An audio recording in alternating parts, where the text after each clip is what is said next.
Hey everybody, it's me, Shaw360. I'm in the car. You can see all the trees in the background because it's snowing today. It's a super snowy day. But I wanted to get on here to talk to you about SM a little bit. Not a whole bunch, a little bit.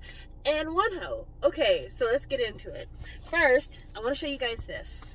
This is NCT Dreams, my first, and this was their first single album. The reason I have this in my hand is because way back in, I want to say September, October, Alex, who has a channel here on YouTube, I think it's ALSK20, he was looking for this. And I was like, I'm going to surprise him. I'm going to order it for him. It's going to be great. And I looked on eBay, couldn't find a copy. I looked on my regular sources, couldn't find a copy, like Zen Market, stuff like that. I went to Mercari, Japan, and saw this for sale for $10, and I ordered it using Bai. Tell me why this just came in the mail yesterday. That's insane. Don't understand it, but that's what happened. So anyway, got it in the mail. The package was open, and it has a Bobo on it. Right up here, if you can see that. See, it's got that dent. I don't know if Alex will still want it, but he'll let me know. I'll ask him if he wants it. It doesn't have a photo card, but the photo cards are really inexpensive, actually. Like, I went on eBay. The photo cards were like, on average, around $20. It was like $10 plus $10 shipping. But the album itself is like $50 now, which is crazy, which is why I said we're going to talk a little bit about SM, but not really. SM and their reprint issue. So part of this conversation is prompted because I did a live stream where I talked about the fact that I wanted to reorder the finale album that Red Velvet had for their Reva Festival. And I wanted to do that because I had the pink version, and I think I have like the regular version, but I wanted to get the green one. Well, K-Town For You was the company that had them available for ordering on a reissue. And then they put out this apology saying, hey, we thought SM was going to do this, but now they're saying they might not, and so we're going to be returning money once we find out for sure whether or not SM's going to do this. Then SM releases a statement saying, we're sorry about any confusion or misunderstandings, and we're going to try to be more responsive to fans moving forward, which really doesn't say much of anything. But I bring it up because, again, this album shouldn't be out of stock. SM should be reprinting this. As much as they're pushing NCT, you would think that they would be reprinting these things. But it's a weird thing with SM, how they print stuff. So NCT, their last couple albums have been million sellers. And I'm certain that you could find them very easily right now in a lot of different places. I'm sure SM's going to continue to reprint them. But TVXQ, Red Velvet, Shiny, FX, a lot of their past catalog is so hard to find, and it seems like anything from NCT prior to Superhuman is really hard to find. And I just am wondering, like, do you not think that as groups gain more fans, that more fans are going to want to go back and buy these old albums?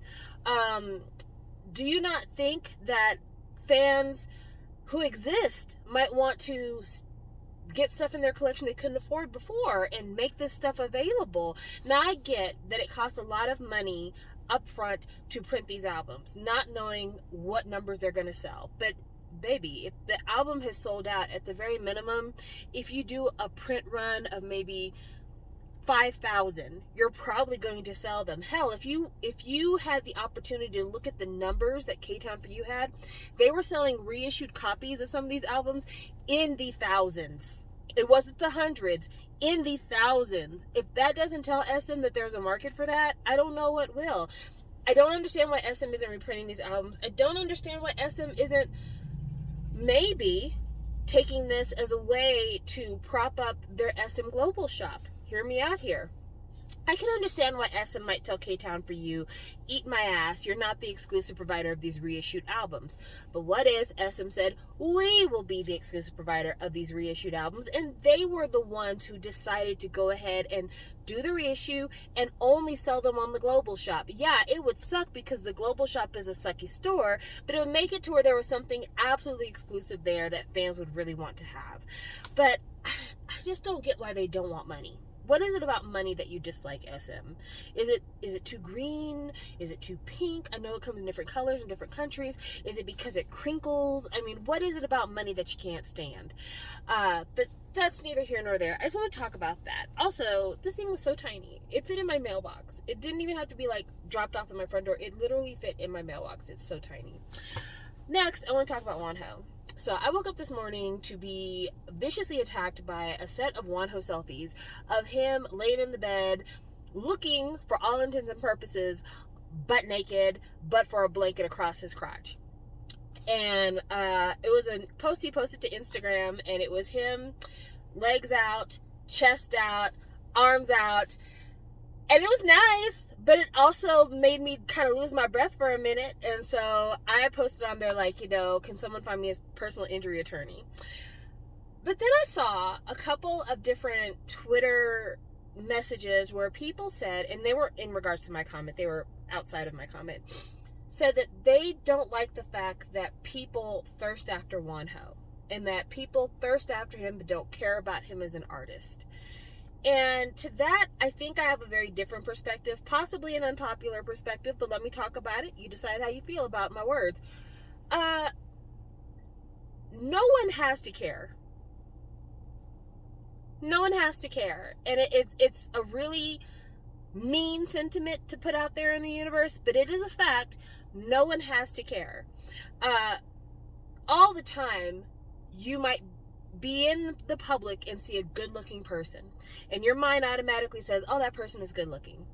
You don't have to care about their job, their family, their religious background, what they do for a living. None of that has to matter. Your mind is immediately saying, that's a good-looking person. And that's all you care about, because that's it.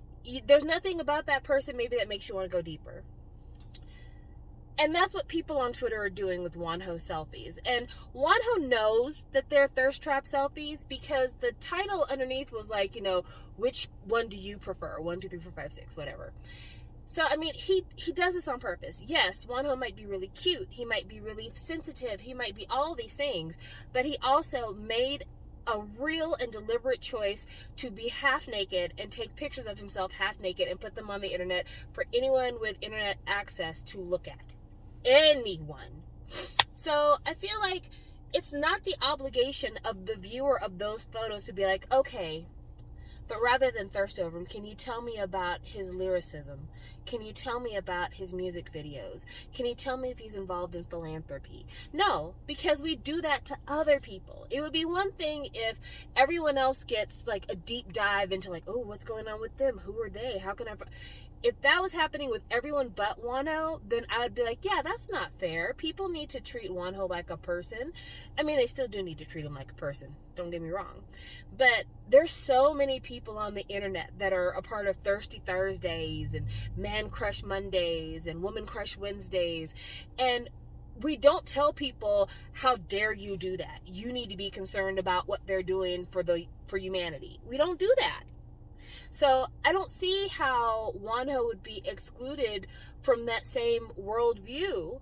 And again, it's not me saying that he's not worth checking out. I'm not saying his music's not valid, anything else like that. I'm just saying that if we approach this the way we would anyone else, then why is it a problem now instead of a problem for everybody else? I had wrote back to one person who was talking about, we need to protect Wonho from all these thirst trap K-pop fans and non-weenies. And I'm like, well, imagine we're talking about Kim Kardashian. What if I think Kim Kardashian is a great model, but I'm not into her singing career? Is there anything wrong with that? Is it wrong that I choose to enjoy what I enjoy? And Kim Kardashian does have a music career. She has a song called Jam Turn It Up. Look it up on the internets.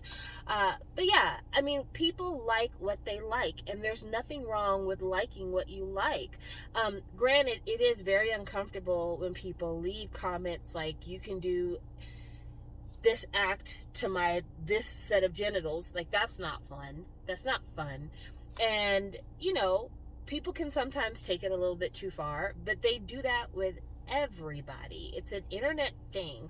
I don't know when it became a big deal for people to say choke me daddy, but the internet's been weird for a really long time. The only time I really get kind of up in arms when it comes to leaving inappropriate comments as if it is a minor. If it is a minor, I'm usually like, okay, that's disgusting. Don't do that. Yuck. Because I think all of us can agree that kind of commentary on somebody who's not of legal age is disgusting. But Wonho's grown. He's grown. And so if somebody's like, Daddy, I want you to choke me, that's just internet. That's just internet, guys. And we really need to start doing that. Like, you know, quiet as it's kept, that's part of the reason why people think that K-pop fans are so fucking weird. Real talk, that's why people think K-pop fans are so fucking weird. Because we infantilize these grown-ass men who do shit on purpose and act like, oh, why are you like that? He's just showing us that he's been working out a lot lately. Did y'all not listen to Open Mind? Am I the only person? This man is getting it. This man is getting it. He's getting all of it. Whatever it is that he wants, he is getting it. With a capital I and a capital T, he's getting it. So, us going around talking about, well, no, you're only allowed to speak a certain way about our artists. You're only allowed to think a certain way about our artists. You're only allowed to refer to them when you refer to them like this. Even shawals like myself who are like, be sure to capitalize the S, the H, the I, and the N. We're weirdos. Like, straight up, we are weirdos. And we need to start kind of acknowledging that. Because in a lot of ways, that weird perspective we take towards idols and the way we demand that our idols be addressed in a certain way really speaks to exoticism, which is gross. It really speaks to otherism, which is gross. And it says something about us that we consider them a different type and class of human being than we do Western artists or other people. So maybe we need to look at ourselves and like, why are we acting like we have to be these gatekeepers for these people because they're different than everybody else? You know, because you and I both know a lot of K-pop is curated image. A lot of it. You know, the idea that somebody is an idol is the idea that they are more than your average person. That's why they're an idol. You're somebody supposed to look up to. But companies spend a lot of time with PR training. They spend a lot of time making sure that social medias have been swept before people go public. They spend a lot of time doing background checks. Excuse me. They don't do enough background checks. But they spend a lot of time crafting the part of the idol that you see. And because of that, even if we think, oh, this person is so sweet and so innocent and everything else, that's what we know of them. That's what we know. That's what they've chosen to show us. How many times has an idol been involved in a scandal and their fandoms are like, not my sweet baby boy would never, I can't. Girl, sir, human being. That you think they would never be capable of, unless you are laying in their bed, unless you are living in their house, unless you were raised with them, you don't know. Anyone is capable of letting us down. Anyone is capable of letting us down. I'm a shiny stan. And when Onu got in trouble for being drunk in the club and accosting that girl on the dance floor, I had more than a few moments where I was like, not Onu. And that's because of my bias. And I can't think of any other Western artist that I'd feel that way. Well, maybe Beyonce. Honestly, if somebody said Beyonce got drunk and accosted me at a club, I'd be like, you've got to be fucking kidding me. But yeah, why are we like this? We really need to think about that, because a lot of times as a K-pop fan, I struggle with the idea of being taken seriously. Why do I want Western validation? I think the reason why I crave it being taken seriously is because I want to be open about my fandom. And whenever it's dismissed or being seen as something weird or, you know, being a Koreaboo or whatever else, it makes me feel bad about what I'm doing. Because it's one thing if one or two people say, oh, that shit's weird. It's quite another when everyone in your life is saying it's weird. Then all of a sudden you're like, well, maybe this actually is weird. Maybe. And so, yeah, we do a lot of things to let people know K-pop is just like everything else in the world. There's nothing special about K-pop that makes it necessarily different than any other form of entertainment you might consume. But when we then turn around and expect people to alter their entire life behavior in order to be able to participate in K-pop, that's where it becomes a problem. That's where it's like, okay, you want to be taken seriously, but then all of a sudden there's all these unspoken rules that you have to follow in order to enjoy K-pop. Maybe I don't want to do it. Maybe I don't want to do it. So, I don't know. I wanted to have that conversation. And again, this is not to say anything negative about Wonho, because I like Wonho a lot.